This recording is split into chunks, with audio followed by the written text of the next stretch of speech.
Make the choice to begin anywhere in your life, and the journey has started. And along the way, be inspired.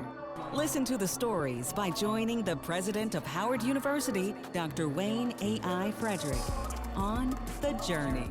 Before joining Howard University in October 2020, he was the longest-serving city administrator in the history of Washington, D.C.'s local government. With experience serving at the right hand of Mayor Muriel Bowser, he worked to ensure the needs of D.C.'s citizens, businesses, and visitors were being met. Hello, my name is Dr. Wayne Frederick, and my guest today is veteran public servant Rashad Young, who joins me for an insightful conversation about his life experiences and career path. Rashad, welcome to the journey. Thank you, Dr. Frederick, for having me. Now, since you've been here with us, this is very different from a city. We do have some town and gown issues, but they tend to be very different. What do you think has been the greatest difference from the prior jobs you've had working in cities to being in higher education? Well, I think it's really the mission focus that's at Howard University. When you're at a city, there's all kinds of things that you're responsible for. Some never integrate or touch each other. But at Howard, there is this singular focus on producing the best and the brightest students. And that's been the biggest transition, is that all the parts sort of fit neatly together in this puzzle in the higher ed space. And I really enjoy that transition. Now, getting into city administration has to be fairly unique. So let's go back a little bit to kind of what your first job at a city was like, and what really prepared you. What was your education like that got you there? So I have an interesting path here. So my academic preparation is really in the business side.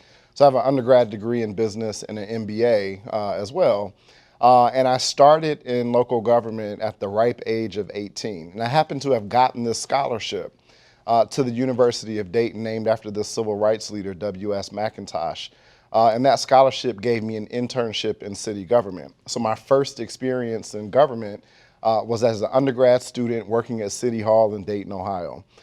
Then right after college, I was hired as assistant to the city manager, and that started my track in local government. And where did you go to high school? And what about that high school experience, for instance, really shaped your thought process that at the age of 18, you'd be willing to take a scholarship that had you in City Hall? Yeah, so I went to public schools in Dayton, Ohio. I went to Meadowdale High School, Go Lions. It's still there, although in a different building in my hometown. And really, it was the connection of that high school experience to service. And so when I was in high school, I got a chance to meet city commissioners, for example. One of my friends, his father was director of an agency at City Hall in local government. And so it just opened up a career opportunity and experience that, frankly, before I got into engage in activities in high school, I didn't even know existed. I didn't know that there was this profession, local government, that could really train people on how to manage localities and cities. And so because I was connected to service through high school and working in the community, I got to see this local government up front. And when the scholarship opportunity came, I thought, wow, this is a great opportunity to really see if this is what I want to do long term.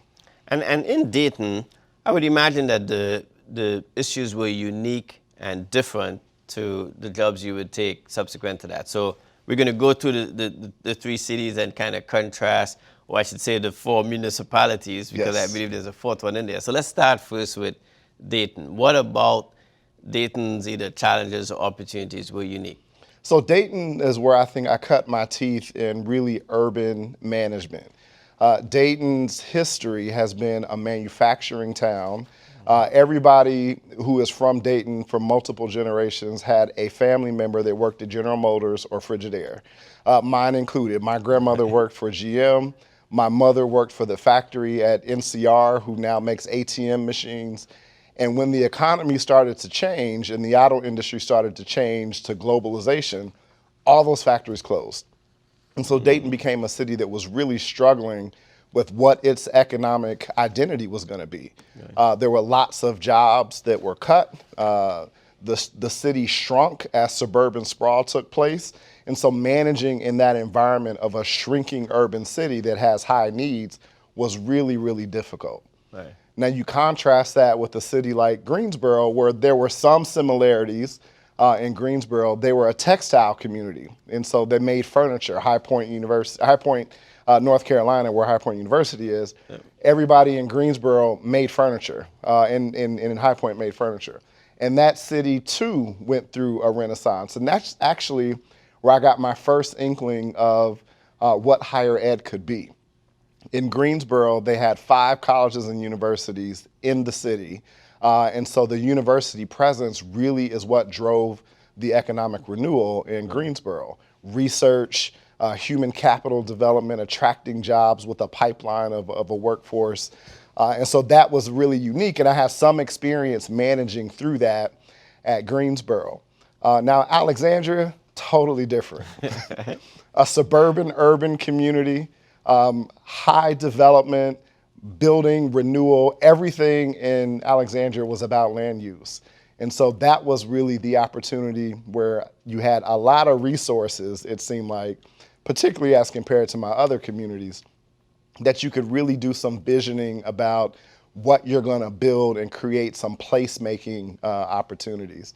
And then DC is just, I mean, there's nothing like Washington, DC in terms of a government. I mean, before we touch on DC, in those 3 areas, how active were the communities? And do you see that as something very different in terms of how active the community is in terms of the town and gown issues, in terms of really looking closely at legislature, or for that matter, as you're describing, like in Alexandria, where you have lots of building and land use, are people asking for green space and really pushing on that? Or were the 3 of them very different because of the economic issues in terms of people's participation? I think they were very different. I would say this, there was a theme of engagement in all of those communities. The way that engagement took place and what people focused on were very different. In Alexandria, for example, because there was so much development in building, I think the community could be a little more selective around the kind of development that it wanted.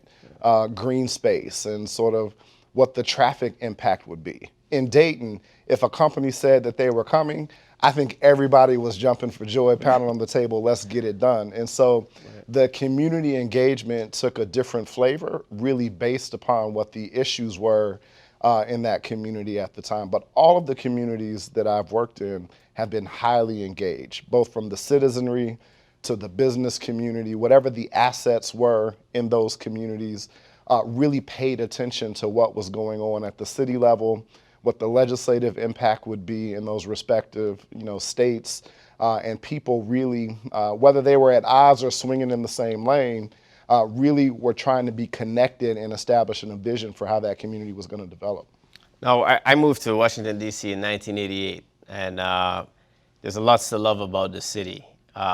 Probably most importantly, the people. Anytime I meet people who were born here, I tell them it's the greatest asset that the city has. It's a very different city today. Yes. And I think during the period of time that you were there, probably some of the greatest growth has also taken place. And as well, D.C. is a very transient city. Yeah. Every 4 years, you've got a whole federal machinery, at least some aspect of it, one of the branches changing over sometimes, and as a result, that can bring a whole swath of new people in, a whole swath of people moving out. How different is D.C. as it seems on the surface versus what are some of the things that under the surface you think are consistent and are great and need to be kept going? Well, I think that's a great question, because what is consistent about it is that the community cares what happens in the community. Every city I've ever been in, people think their circumstance is unique to that city, but at the end of the day, people want the same thing. They want safe neighborhoods, they want great schools, they want jobs for themselves and their family, and the tactic and strategy about how you get there may change based upon the strengths of the given community, but people want those core things. What's very unique, I think, about the district, and you said it, is that of the communities I have been in, it probably was the most transient because of the change in the federal workforce that occurs, cyclically. There's certainly a number of universities and students here, so you have that sort of churn of activity, and then people are coming and going based upon what's happening in the federal industry. DC has been long referred to as sort of a company town, and the company being the federal government. Right. That has changed a bit over time, and I would say certainly in my nearly 6 years in DC government, what we have seen is the growth in employment and jobs has been outside of the federal sector. Mm-hmm. Some businesses and industries that do support the federal government, but that while the federal employment has remained relatively flat, the job growth in DC has been other kinds of industries, which I think bodes well for the long-term sustainability of the district. Right. The other thing that I'd say is different is that the governmental structure of the district is unlike anything in the nation. You have a city, a state, there are county functions, the schools the district is responsible for. And so it's almost this unigov circumstance. There is no state legislator to go to. It's still the DC Council. Right. And then you've got the fact that impacts you in the district because there's no federal representation either. And so that does make a difference in terms of how the district is positioned relative to other states and gives some unique challenges to our governing. So with that in mind, I think you're probably one of the experts on this. So I hear this all the time, statehood. Why statehood? What about the current setup doesn't work for the District of Columbia citizens versus what would be different with statehood? So I think it really comes down to that representation in the halls of Congress. One, district residents pay a disproportionate amount of federal taxes without voting membership in either houses of Congress. And if you even just look at the stimulus process that happened this year, states received about $600 or $700 million each, based on a federal formula for stimulus support.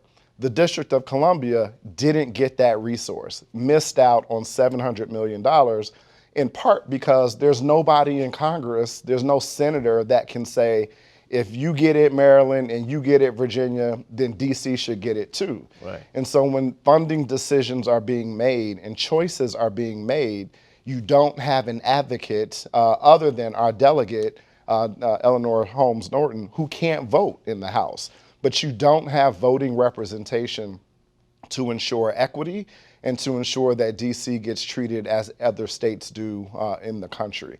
And that has made the most significant example of that is this federal stimulus where everybody got $700 million, DC got zero in terms of that particular allocation of funding. Right. Now, when you look overall at, I guess, the other states and just the volume of people, I believe DC has more people than Wyoming. Yes. And then you look at economic impact, tax collection, et cetera. It seems as if you do have a group of people that's significant. Why the opposition? Where's opposition coming I think from? the opposition is twofold, and they may sort of relate to each other. I think there are some purists who interpret the Constitution to just say it was not provided for by the Founding Fathers, and therefore you cannot have it. It's a violation of the Constitution, which is not a fair argument, right? And so other states have been admitted to the Union beyond the original states that formed the United States, and there's a procedure to do that. And there are amendments to the Constitution, quite obviously, so change can happen. And then it's political, I think, as well, because the district has been historically Democratic and Democratic leaning. I think there is a concern in terms of the national politics that representation by the district means 2 more Democratic votes in the Senate, and that's not something that the Republican side of the House is willing to embrace. But what about the concern that you have the seat of government, the federal government, in a state in particular that's going to be voting on issues related to it? Do you think that there's a potential conflict of interest? I mean, I really don't, because the way that the statehood sort of initiative has been articulated, one would carve out a piece of the current District of Columbia to maintain its federal enclave so that it would not be a part of any state. It would just shrink. So the part of the district that would be in no other state would shrink from its current geographic boundary, which is all of the District of Columbia, to something that's much more central to the downtown, where the literal seats of government exist between the Supreme Court, the Capitol, and the White House. And so you could still carve out that space. And the argument that suggests then the federal government would be beholden to this new state in terms of services just doesn't ring true, because today all of those services that are provided to the federal government are provided by the District of Columbia without any regard to partisanship, or roads still have to be paved, snow still has to be removed.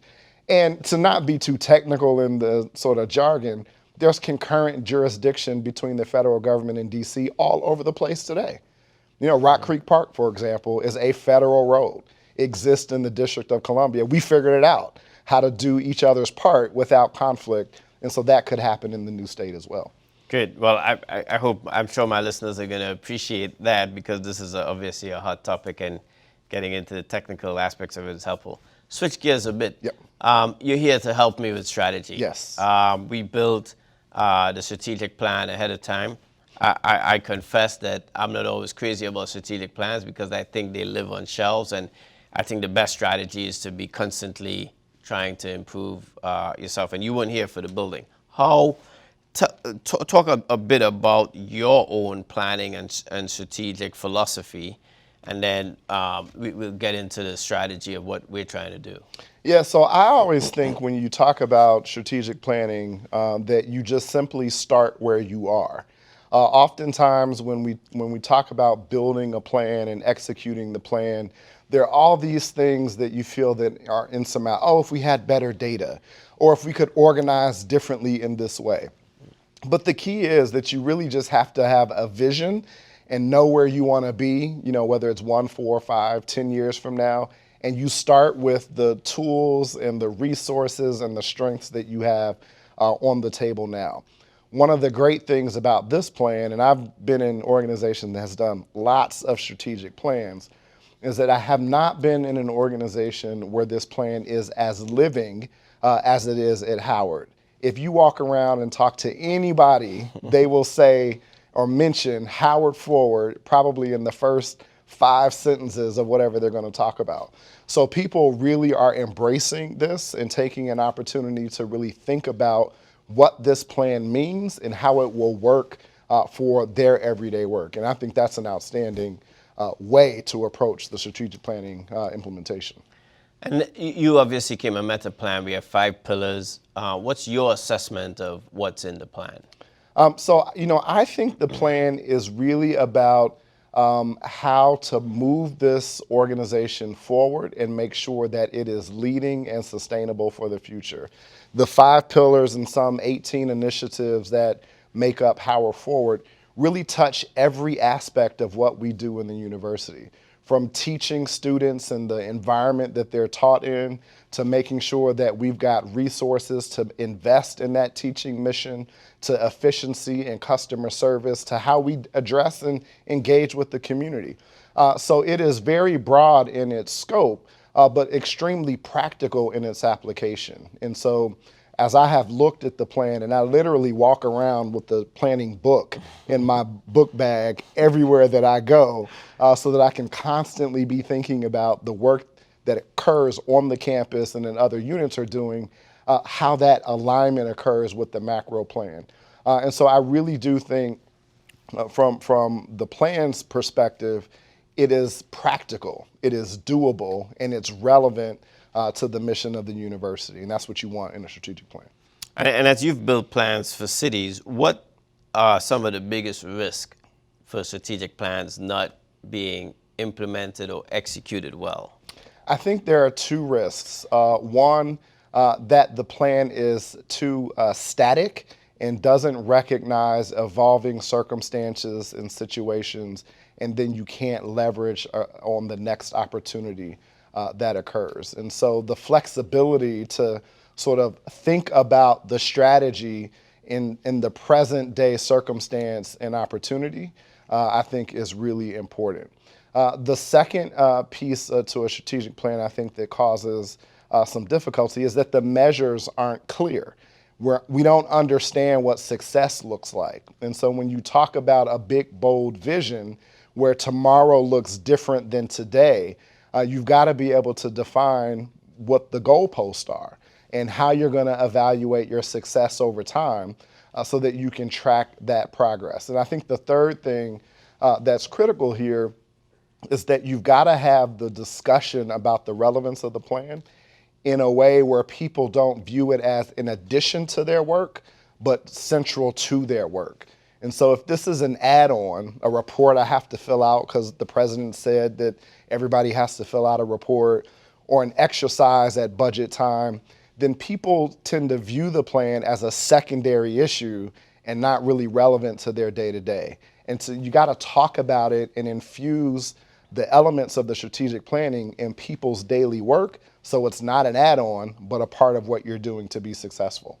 I want to piggyback a little bit on that last point, because in my opinion, I think that probably is one of the most important ingredients, not just in the success of the plan, but in the success of a university, that people are embedded in the mission. What are some of the things that you think are important to get everyone on board, the entire community, into how they play a role in the ultimate success of the plan, but really the ultimate success of the university? Well, I think it's part of what you have to do there is how you talk about it, right? And so one of the things that you have charged us with is making sure that there's relevance across the institution for people in the strategic plan. So we want to hear what that faculty member is doing in the School of Business and highlight that story as an example of academic excellence, for example. We want to hear what procurement is doing around procurement reform that really talks about the efficiency of the university and its enterprise, because that's a tenet of the plan. And so what we've got to be able to do is lift those stories across the institution, from faculty to staff, administrative units, and show that relevance between what they're doing today and how that fits into this broader vision of what the plan is supposed to accomplish. That part is critical to get the everyday person who shows up on campus or shows up in the lab or their classroom or their office to understand how what they do makes a difference to this mission of educating the best and the brightest in the country. So obviously you came to know Howard from outside, from external, being a city administrator, engaging with the university, and now you've gotten a chance to see kind of under the hood, as they say. What probably has been the most surprising thing that you've discovered that you didn't know about that you now know about? Now that I'm sort of in the thick of it, I think it is, wow, how much work there is to run the institution. You know, as the city administrator, I was always on. You always had something to do. And now that I've gotten engaged and immersed a bit in university life, wow, there's just a lot coming at you that has to be managed and processed and thought about and sort of strategized around. And so the volume of work and the magnitude of opportunity I didn't have a full appreciation for until I'm sitting in the seat, a part of this team. Excellent. And as I tell everyone who comes here, ultimately this university is here for the future. Why Howard University? Why do you think Howard University is so critical, not just to DC, but to the entire nation at this present time in our history? It is for a couple of reasons. And part of that is what really drew me to this opportunity. The national dialogue today around race and equity, inclusion, justice has been more pronounced and prominent than it has been in a long time. Okay. And Howard being a leader, a natural leader, having a history of not only scholarship and service, but justice is compelling. And so Howard's mission, its leadership position in the country as a thought leader, as a producer of individuals who will move the needle on issues around equity and justice, there's no more important mission at this time in our country. And the focus that Howard has on Black and brown people being a part of that conversation, preparing them for roles of leadership, whether they be in business, law, medicine, science, or computing, whatever their sort of field of expertise is, the more we can produce those kinds of leaders in the country, then we can advance the ideals of equity, equality, and justice across the country. Howard has a history of doing it. They have proven they produce leaders that do it. Look at our vice president, who is in the White House, a proud Howard alum.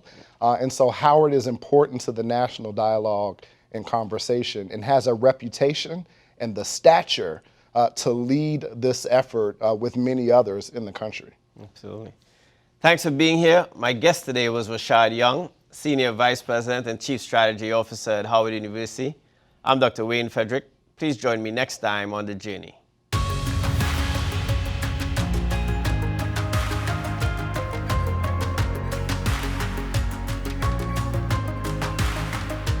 This program was produced by WHUT and made possible by contributions from viewers like you.